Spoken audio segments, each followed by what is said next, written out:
right. Hi guys, it's so good to see you. Welcome back. Today we are starting with chapter 3 in the third book in the Magic Treehouse series by Mary Pope Osborne, read to you aloud with permission from their publishing company, Scholastic. Once again, well, thank you every time because we appreciate it every time. Thank you, Scholastic, for giving us this opportunity. The book number 3 is called Mummies in the Morning, and we are going to, I actually have the page, but I'm just going to show you how you can get to it. Turning to the table of contents, look for chapter 3, It's Alive, and page number 17. All right, well, now I've lost my page. Good thing I know it's page number 17.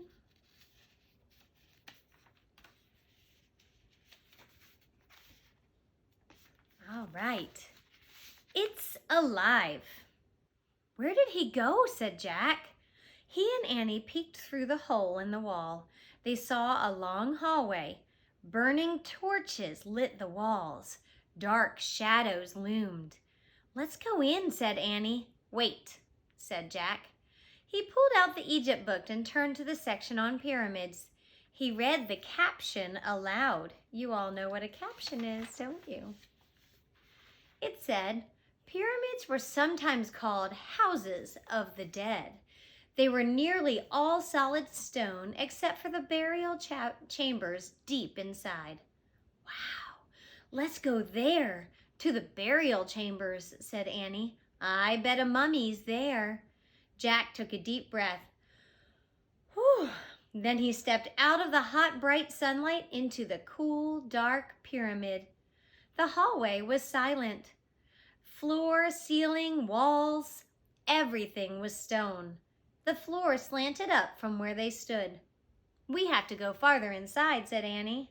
Right, said Jack, but stay close behind me. Don't talk. Don't go. Just go, said Annie. She gave him a little push. Jack started up the slanting floor of the hallway. Where was the cat? The hallway went on and on. Wait, said Jack. I want to look at the book. He opened the Egypt book again. He held it below a torch on the wall. The book showed a drawing of the inside of the pyramid. The burial chamber is in the middle of the pyramid. See? Jack said. He pointed to the drawing. It should be straight ahead. Whew! Jack's good at research, isn't he? He always goes back to the book to find out more. Jack tucked the book under his arm, and he and Annie headed deeper into the pyramid. Soon the floor became flat. The air felt different, musty and stale. Jack opened the book again. I think we're almost at the burial chamber. See the picture? The hall slants up, then it gets flat, then you come to the chamber. See, look. Eee! A strange cry shot through the pyramid. Jack dropped the Egypt book. Out of the shadows flew a white figure. It swooshed towards them. A mummy, Jack thought. It's alive, Annie shouted. Chapter 4, Back from the Dead. And here's a picture of Jack and Annie looking quite surprised. I would be too, wouldn't you?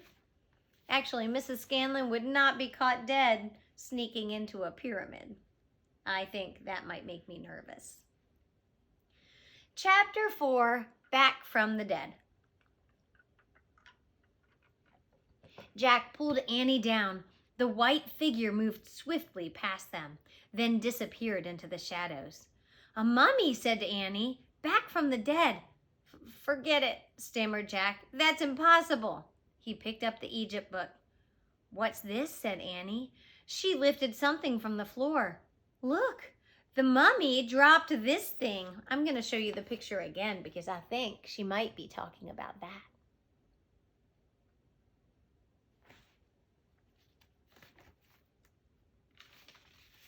It was a gold stick about a foot long.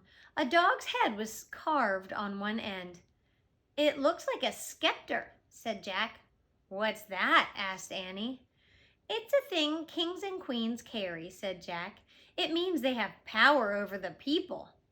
Come back, Mummy, Annie called. We found your scepter. Come back. We want to help you. Shh, said Jack. Are you nuts? But the mummy, that was no mummy, said Jack. It was a person, a real person. What kind of person would be inside a pyramid? Asked Annie. I don't know, said Jack. Maybe the book can help us. He flipped through the book. At last he found a picture of a person in a pyramid. He read, tomb robbers often stole the treasure buried with mummies. False passages were sometimes built to stop the robbers. Jack closed the book. Not a mummy, he said, just a tomb robber. Yikes! A tomb robber, said Annie. Yeah, a robber who steals stuff from the tombs, said Jack. What if the robber comes back, said Annie. We'd better leave. Right, said Jack, but first I want to write something down. He put the Egypt book into his pack. He pulled out his notebook and his pencil, and he started writing in his notebook. Tomb robber. Jack, said Annie.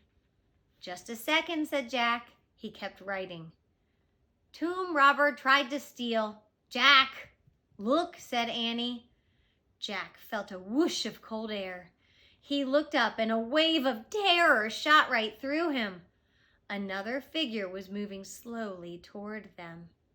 It wasn't a tomb robber. It was a lady, a beautiful Egyptian lady. The lady wore flowers in her black hair. Her long white dress had many tiny pleats. Her gold jewelry glittered. Here, Jack, Annie whispered. Give her this. She handed him the gold scepter. The Egyptian lady stopped in front of them. Jack held out the scepter. His hand was trembling. He gasped. The scepter passed right through the lady's hand. She was made of air. This is getting to be quite a mystery, isn't it? There's a picture of the Egyptian lady not able to grab the scepter. Oh, and that is the end of the chapter. So I will be back next time with chapters 5 and 6. It's been so enjoyable reading this story. This one's quite a mystery, whereas books number 1 and 2 were not so much mysterious as just teaching us a little bit about those times. So I can't wait to hear in the next chapters what's going on. Who is the tomb raider or the tomb robber, and who is this beautiful Egyptian lady?